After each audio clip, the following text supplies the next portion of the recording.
Hey everybody, MegaRoar31 back here for FSI DFS.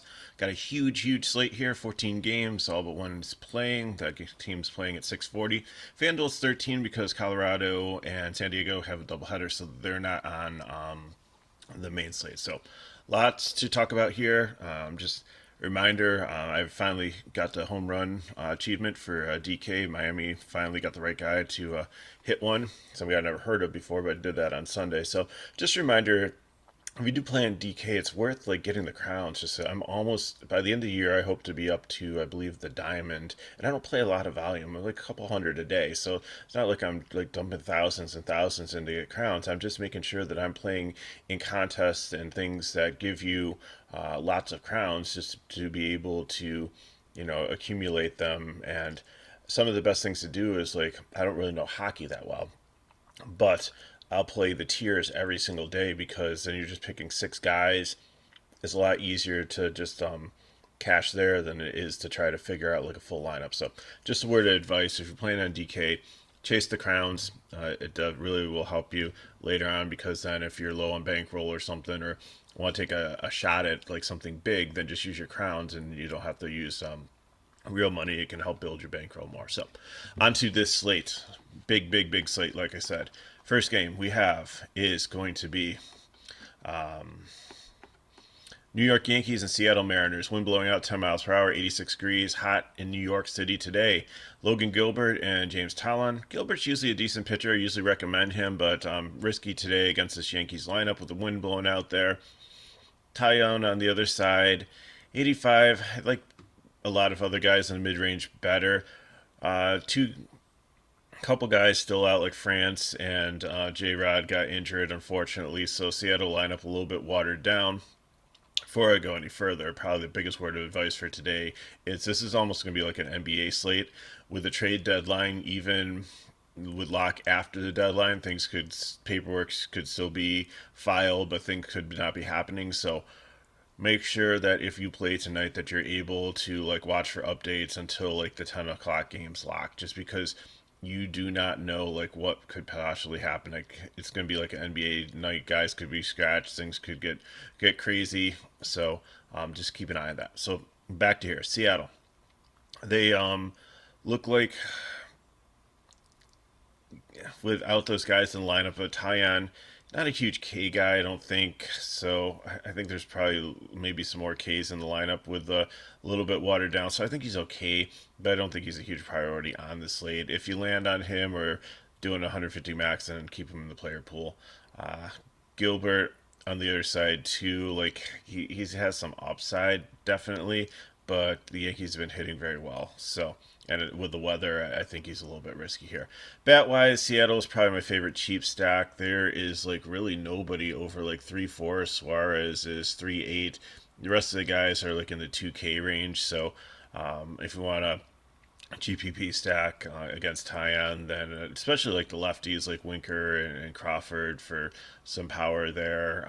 Carlos Santana, potentially a switch hitter, but and Adam Frazier leading off is decent too. So maybe a mini stack there, some cheap fill-ins. Yankees on the other side, probably a top GPP stack just because I do respect Gilbert.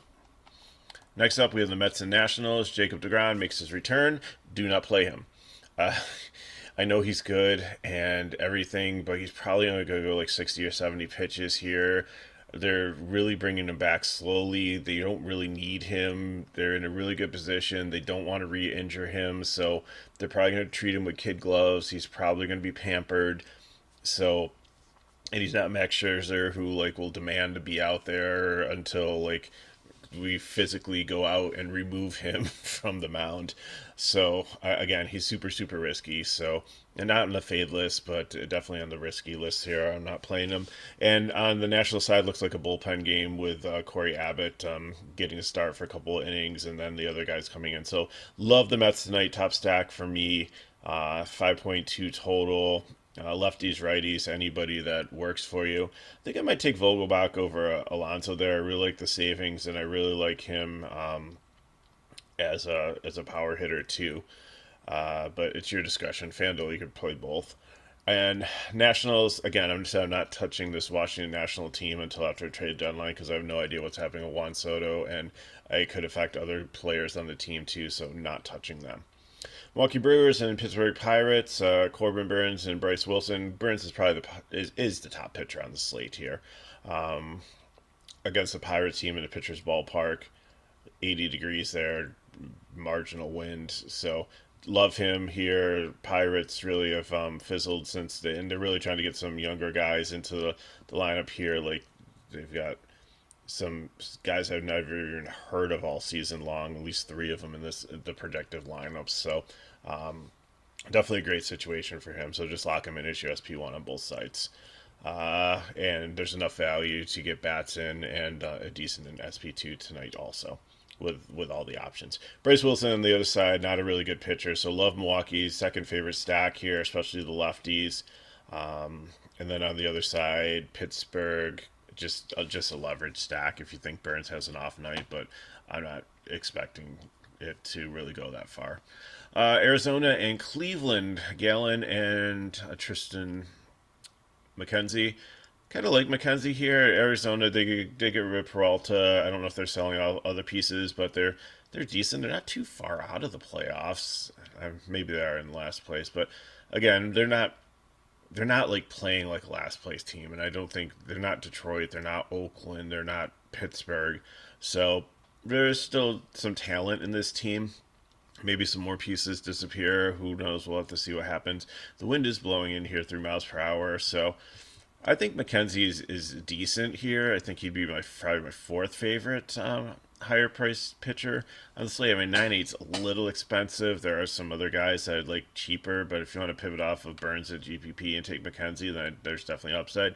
Gale on the other side, I like him, but I kind of have no interest tonight just because Cleveland is such a hard matchup with not really striking out, and he walks some people too. So is McKenzie. So uh, Arizona, I think they're like my second favorite leverage stack tonight, and Cleveland actually I have them just as my fifth favorite cheap one, just because you're probably going to play Ramirez, and he's not really cheap. But Rosario's price has come way down. Quan's price has actually gone up to 4K.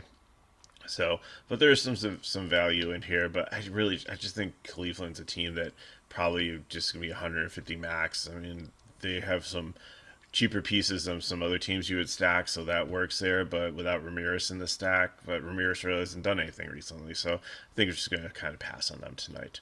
Toronto and Tampa Bay, Gossman and Rasmussen. Gossman just really hasn't seemed right recently. I know he took the foul ball off the ankle, and then he came back from that and seemed to be fine. But he seemed like he was having issues before that. I don't know if he just got overused early on in the season, or if people have been watching film on him and just figure out what he was doing. So Tampa Bay is a good matchup for him here, so I think he'd be my third favorite higher price pitcher in the 9-10K range there. Rasmussen on the other side is a great young pitcher. He doesn't go super deep in the games. He does have some K upside, but he's against a tough matchup with Toronto. So I think he's just going to go in the risky section. Really not super interested. There's other guys in the 7K range and much better matchups that make more sense there. So between Gossman and Rasmussen, like I probably play Gossman there.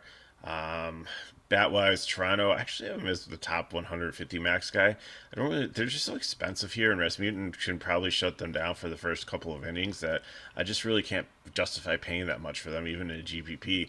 And Tampa Bay would probably be a top leverage stack because I think Osman will get some ownership, and I think if he still is having issues that they can take advantage of that. Philly and the Braves, Nick Nelson and Spencer Strider. Strider is probably going to be SB2 tonight or your SB1 if you're fading Burns and paying down. Great price on FanDuel also at 8-3. Great matchup against Philly here. The only person that really scares you is Schwarber, but other than that, I think he's got going to have a lot of Ks here and do really well. It is hot in Atlanta. Nick Nelson on the other side is a bullpen game, so Atlanta is probably my third favorite stack on the slate behind the Mets and Milwaukee, and then Philadelphia would just be a leverage stack against Strider. Detroit and Minnesota, Matt Manning coming back from the IL, do not play him. Chris Archer, normally say fade him, but I think he'd be my third favorite like mid-range pitcher at 6'7" if you're trying to because I think he definitely has some wind upside here. It's gonna be 93 degrees, wind blowing across the field, but Detroit just has been horrible, and they might be trading off other pieces, so we'll just have to see who's left. If Bias was scratched yesterday, we'll have to see if he's back in lineup or if there's something brewing with him. They have him locked up pretty for a couple more years there, so I don't think his contract's really tradable, but who knows, maybe they'll work something out, so just keep an eye on that. So Archer, I think, potentially is in play here. I don't think there's a ton of like K upside, but I think if you just want a safe vanilla pitcher with some floor, he works there as an SP2 in a cash game. Like I said, don't play Manning. Detroit would just be a cheap stack against Archer if you think he's not going to go very far, but the Minnesota bullpen's not bad. And then the Twins on the other side, they've got a super high total at 5.21, but I don't like them that much because they have some question marks like Kirilloff and Buxton are still dealing with injuries, so they might not be in the lineup. Nicky Gordon might be a real steal here on DK at 2-1, especially if he moves up like anywhere from like seventh in the order. He's got a lot of speed and pretty good contact hitter, so maybe a cheap one-off there for you. Cubs and Cardinals, Keegan Thompson, Adam Wainwright. Really like Keegan Thompson and his cutter, but it's really hard against St. Louis. He's kind of a reverse splits guy, and St. Louis is mostly right-handed. Adam Wainwright on the other side, I kind of like him as my second favorite medium range pitcher, but it's by a mile because Strider is just like miles ahead of him. So if some reason like Miles got scratched or something, then Wainwright would move up there, but there's a lot of ground between them. Just keep that in mind. So Thompson, not interested in, not a fade, but just someone. I guess you could play him as a cheap one, but just at 6'5", I think there is some K upside with him. But like I said, he's just risky with the reverse splits against right hand pitching here. And Adam Wainwright on the other side, like I said, in if you want to pivot off a Strider, but you're saving some money, but you're really giving up some points there. Cubs, not super interested in them. They're just in the leftover bin here against Wainwright. And St. Louis, I think, would make a GPP stack, but primarily the righties. You might see like Goldschmidt or Arenado like get a couple, like a homer or so against them if you're home run hunting, but the rest of the guys not super interested in here. Baltimore and the Rangers, Lyles and Spencer Howard, not interested in either one of these pitchers, I think, and not interested in either one of these offenses, really. They're just I think maybe if if you want to take like a 3-man stack of Seager, Hyman, Lowe there, or maybe Travaris if you want to go forward, just skip Garcia and Simeon there. Cole Calhoun if he like leads off for some weird reason, if Simeon sits today, and you get a bunch of lefties up there because Lyles struggles with lefties a little bit, but other than that, I really wouldn't be interested in anything from this game in this slate. Boston and Houston, Cutter Crawford and Christian Javier. Boston traded away Vasquez, their catcher there, and we'll just have to see if they make any moves. They picked up Tommy Pham. I don't think he'll be available for this game. And then Houston was buying a lot yesterday too. They picked up Mancini, who looks like he might be batting fourth today. Crawford not interested in. He's very risky against this Houston team, but he's not bad against righties. So I think if you Houston, like they just make a GPP stack here, the lefties with Alvarez and Tucker.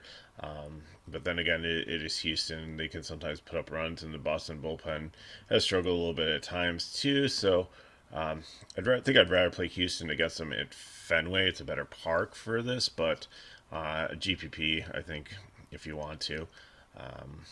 Kansas City and Chicago White Sox, Brad Keller and Giolito. Keller's a no. We usually target against him. Giolito is super cheap at 6'8". So I have him as my favorite cheap pitcher here against Kansas City, who, they've got more strikeouts in the lineup now that they've traded away some of their players. I know Perez is back, but it looks like Witt will be back in the lineup, but who knows because he's sometimes banged up. So I think, Giolito is worth a shot here, and especially in GPPs as your SP2. But I think you can borderline cash play too with the matchup. 88 degrees, wind blowing in 11 miles per hour in Chicago, and that usually neutralizes hitting a little bit there. So KC, I think, would just be a cheap stack. Vinny Pasquarino here at 2-1 has a lot of power, has the splits advantage batting fourth. It just, you but it's hard because you're not going to really fade first base a lot and throw a punt in there a lot. So I think you're stacking or nothing in a GPP for Kansas City. And the White Sox, they have a high total, almost five. They're 4.78. And Keller's bad, but the White Sox just haven't been able to put it together here, and they really don't have any lefties to throw against him, so I'm not super interested as much as the rest of the world apparently is. Oakland and the Angels, Cole Irving and Noah Syndergaard, both these pitchers I think are in play here because the Angels really have nobody besides Otani, and the A's are just bad. So either pitcher I think are in play here in the mid range. Actually, Syndergaard qualifies. I think it's cheap because he's only 7K. Irvin's only $600 more. So I'd probably take Syndergaard over the two of them if I had a choice, or pair both of them together if you're trying to get a lot of bats in. Oakland, again, it's just a leverage stack because Syndergaard probably at that price in the matchup will have some ownership, and the Angels I'm not interested at all in the slate. Dodgers and Giants, Tyler Anderson, Alex Woods. Woods a struggle this season, so I'm not super interested in him. I like the price tag on him, but he's just on a no interest list. And Tyler Anderson, he's a good pitcher, but he just really doesn't strike anybody out, and you'll have a lot of righties thrown against him. So, bat wise, I think the Dodgers are probably my third favorite stack, especially like the righties against Wood. Hanser Alberto, keep an eye on him. He's like super cheap on FanDuel, and even 2.5 on DK, could move up to the fifth spot, and has some power, and maybe Barnes in a catcher too at 2.4. So there could be some cheap Dodgers here to be able to play with right-handed bats. But the only thing is like if they bring a lefty into the bullpen, they could get pinch hit for. Same thing with San Francisco. We know the story. You can play the righties. Mercedes is really cheap. Ruff, Slater, Flores, Villar, and then just watch out because wow, Dixon Machado's there. I think he's an old KBO guy. 2K.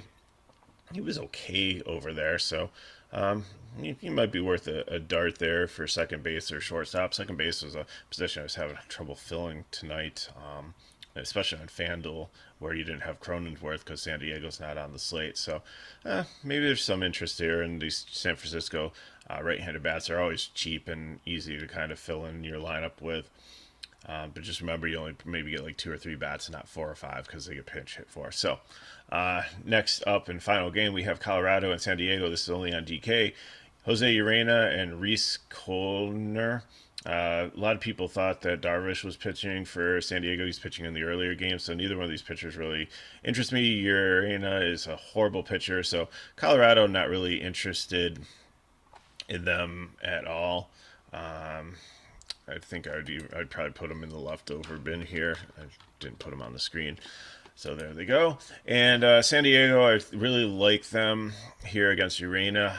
It all depends on the Minnesota lineup. They might be fourth in line. They're fifth in line right now, so definitely can play a lot of these guys here. And Cronenworth, I really, really like him. Profar, Hosmer, so the lefties there definitely. So let's get into some lineup builds and get you on your way for your day. But just a quick recap for those listening on the podcast.